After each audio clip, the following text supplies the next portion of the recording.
তোমাদের সবার ভালোবাসার জন্যে আমেরিকা থেকে চলে এসেছি। দিন মজুরের মতনই আমি বলি, কামলা, যেদিন কাজ নাই পয়সা নেই।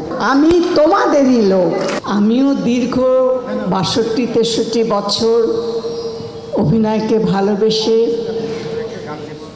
কাজ করে যাচ্ছি।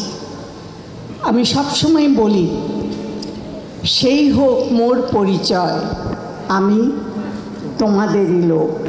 আমাকে যখন একজন রিক্সাওয়ালা বলে, দাদি ভালো আছেন, আমার তখন মনে হয় সবচেয়ে বড় প্রাপ্তি।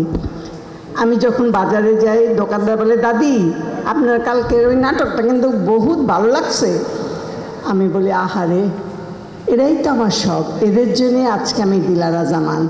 আর এদের এই ভালোবাসার জন্যে, তোমাদের সবার ভালোবাসার জন্যে আমি আমেরিকা থেকে চলে এসেছি। আমার মেয়েরা আমাকে নিয়ে গেছিল, কিন্তু ওখানে আমার মন টিকে না। আমার এই মাটি, এই মানুষ, তোমাদের ভালোবাসা, এগুলোর জন্যে কাঁদতে কাঁদতে আমার মেডিকেল ফ্রি, বুড়োদের যে নিশ্চয়তা, সব ফেলে চলে এসেছি। আমাদের শিল্পীদের জীবনের কিছু এই যে প্রাপ্তি, এটাই প্রাপ্তি, অন্য আর প্রাপ্তি নেই।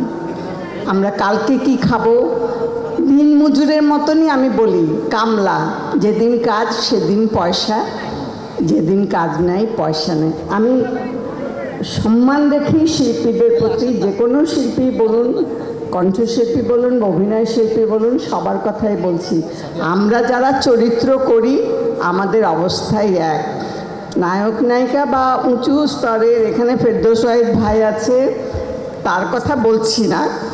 আমাদের মতো ওই পার্শ্বচরিত্র যারা করে, তাদের ওই 500 টাকা থেকে শুরু হয়েছিল জীবন, এখনও চলছে ওই রকম করে।